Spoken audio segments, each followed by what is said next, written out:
Comment vaincre la procrastination grâce aux neurosciences? C'est ce qu'on va voir dans cette vidéo.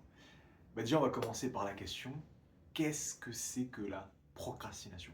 Comment est-ce que un petit peu ça fonctionne chez nous? C'est très simple. La procrastination, c'est quand on n'a pas envie de faire quelque chose, une action ou quoi, alors qu'on sait qu'on doit la faire. C'est ça le plus important.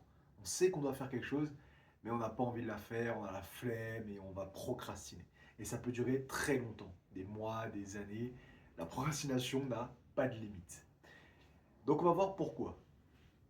Donc dans notre cerveau, on va avoir plusieurs phénomènes. C'est pas juste un phénomène. Ça peut en tout cas être plusieurs phénomènes.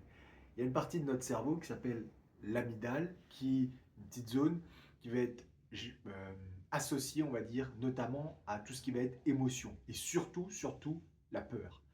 Et quand on va avoir, entre guillemets, plutôt quand notre cerveau va comprendre qu'il va y avoir une sorte de peur à faire quelque chose, par exemple, je me suis jamais mis au sport. Quelqu'un qui ne s'est jamais mis au sport de sa vie.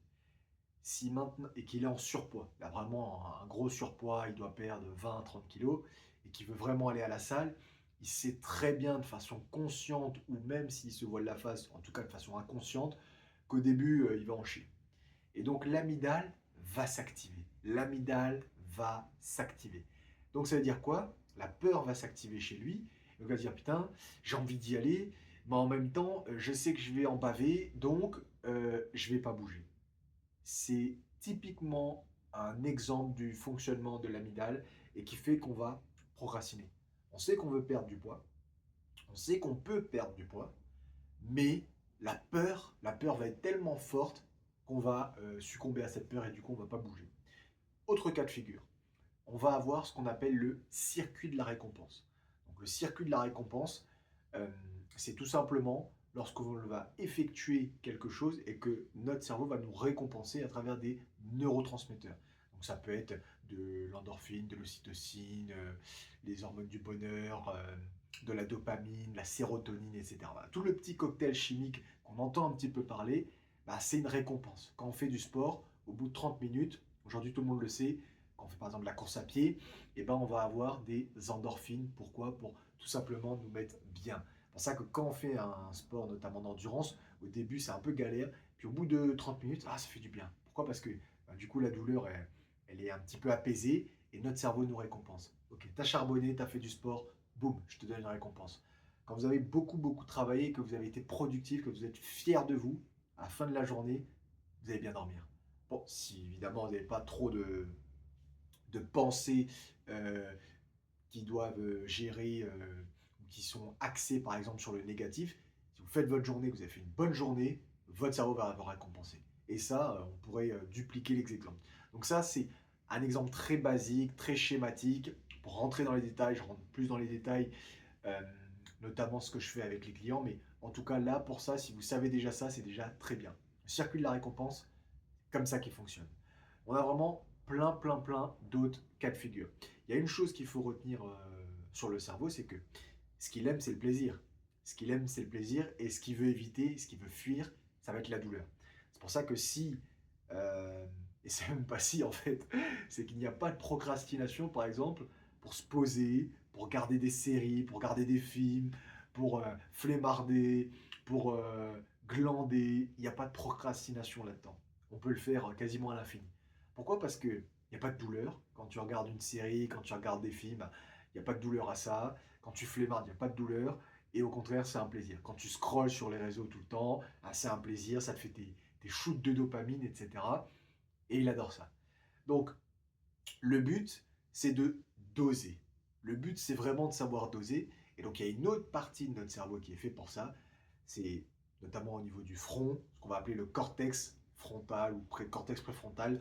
Et donc, dans cette partie-là, c'est là notamment on va pouvoir gérer, on va pouvoir avoir la main dessus.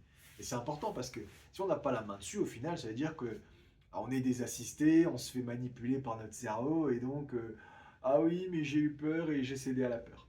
Ça, c'est quand on n'a pas le contrôle. Quand on reprend le contrôle, j'ai eu peur, j'ai utilisé peut-être un exercice de gestion du stress, quelque chose que je propose aussi, et du coup, j'ai pu vaincre cette peur. J'ai eu peur, mais je l'ai fait quand même. J'avais peur de me mettre au sport. Par exemple, si on reprend l'exemple avec une personne qui veut perdre 20 ou 30 kilos, parce que ça va être long, ça va être dur, ça va être difficile, mais c'est possible.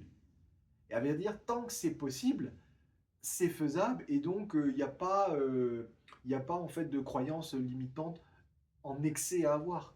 S'il y a quelque chose qui est impossible, il y a des choses qui sont impossibles. Dans le monde de la physique, on ne peut pas voler, si on saute d'un immeuble, on va tomber. Bon, ça, c'est impossible de changer les lois de la physique. Donc ça, on sait que c'est pas possible. Mais tant que c'est possible, on peut le faire. Et donc si on peut le faire, on peut ensuite se donner les moyens de le faire.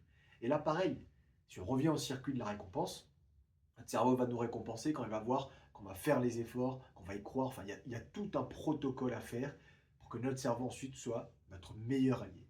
Mais pour revenir un petit peu au cortex préfrontal, c'est hyper important parce que quand on veut vraiment atteindre des objectifs élevés, des objectifs qui vont nous élever dans notre vie, dans notre situation, que ce soit personnelle ou professionnelle, bah, ça va pas être comment dire, les process automatiques qu'on a. Ça va pas être l'amidame qu'on va devoir écouter. On va devoir l'écouter, oui, mais on va devoir surtout lui dire, bon, maintenant, ok, j'ai compris, tu t'es activé, tu as peur parce que tu sais que je vais en chier. Merci. Mais maintenant, c'est moi qui décide. Et si on n'est pas capable de le faire et de le faire vraiment, c'est-à-dire de décider vraiment sur un plan à long terme, qui peut être quelques jours, plusieurs semaines, plusieurs mois, voire plusieurs années en fonction de l'objectif, on va toujours stagner en fait. S'il y a des personnes qui n'arrivent jamais, jamais, jamais, jamais, jamais à atteindre quoi que ce soit, c'est pas parce qu'elles sont plus bêtes que quelqu'un d'autre. Rien à voir. C'est qu'à chaque fois que leurs signaux chimiques, biochimiques, bioélectriques qui s'animent partout en eux, ils les écoutent, ne prennent pas en main leurs décisions, alors qu'ils le peuvent, parce qu'on contrôle notre cortex, donc on peut prendre des décisions, et en prenant ces décisions-là, eh ben là par contre on peut changer la donne. Donc on peut vraiment, vraiment changer la donne une fois qu'on reprend le contrôle de notre cerveau, une fois qu'on reprend le pouvoir. Et ensuite, bah, on continuera forcément de procrastiner un petit peu, ça c'est normal. Mais c'est pas très grave de procrastiner un petit peu. Ce qui est embêtant, c'est qu'on procrastine tout le temps et qu'on n'atteint pas les principaux objectifs qu'on se soit fixés. Ça c'est vraiment cataclysmique parce que c'est ce qui fait qu'en fait, bah, à contrario, on va renforcer aussi nos circuits neuronaux qui vont faire OK, moi je sais que quand je me donne une promesse, quand je me donne un engagement, je sais qu'il va faire le show 5 minutes, puis quelques semaines plus tard, quelques jours, peut-être même quelques heures plus tard, en fait, il va abandonner, parce qu'il nous a fait le coup à chaque fois. Ça, c'est une très mauvaise habitude à prendre, parce que justement, ça va se renforcer. Déjà, c'est pas bon pour l'estime de soi, ça va l'abaisser, l'amoindrir, enfin, ça va vraiment être le cata, le bordel. Et plus on va le faire, encore une fois, plus on va renforcer notre procrastination. Donc, en fait, il vaut mieux casser ça, ça se casse. On peut mettre en place de nouvelles habitudes, on peut mettre en place de nouveaux process. C'est concrètement, moi, ce que je fais. Moi, ce que je fais à travers un accompagnement, ce que je fais à travers une formation, c'est ce que je fais quand j'aide mes clients, c'est casser si maintenant il y a des problématiques, on va dire, de procrastination grave. On casse le process, on l'étudie aussi, pourquoi est-ce qu'il y a ça, et on va instaurer de nouveaux process qui vont nous empêcher de nous ralentir dans la vie. On veut évoluer, on veut atteindre nos objectifs, tout le monde peut le faire, et j'insiste bien, tout le monde peut le faire, une fois qu'on a, j'allais dire, un minimum d'ambition, un minimum d'envie, un minimum de motivation, on peut le faire. Donc vaincre la procrastination, c'est possible. Là, je vous ai expliqué un petit peu le mécanisme, un petit peu comment ça fonctionnait. Alors, j'y suis allé très très bref, hein. Le but c'est pas de rentrer dans les détails, on s'en fout un peu. Mais c'est juste, en tout cas là ici, on s'en fout un peu. C'est juste histoire de voir pourquoi est-ce que des fois c'est plus fort que moi. C'est parce que forcément ce sont des mécanismes qui sont là, qui datent il y a des milliers et des milliers d'années. C'est l'évolution comme on dit, et donc qui se sont ancrés. Et c'est pour fuir la douleur et pour maximiser le plaisir. Parce que globalement, on sait que ça va nous faire du bien et qu'on va rester dans la fameuse zone de confort. Sauf que si on veut se challenger dans la vie, sauf que si on veut évoluer, sauf que si on veut vraiment grandir, avec le sens haut, noble du terme, on va devoir vaincre cette procrastination et passer à la motivation, à l'atteinte des objectifs, sortir de notre zone de confort, se bouger les fesses, vraiment. Donc je te remercie d'avoir regardé cette vidéo et je te dis à très vite pour la prochaine.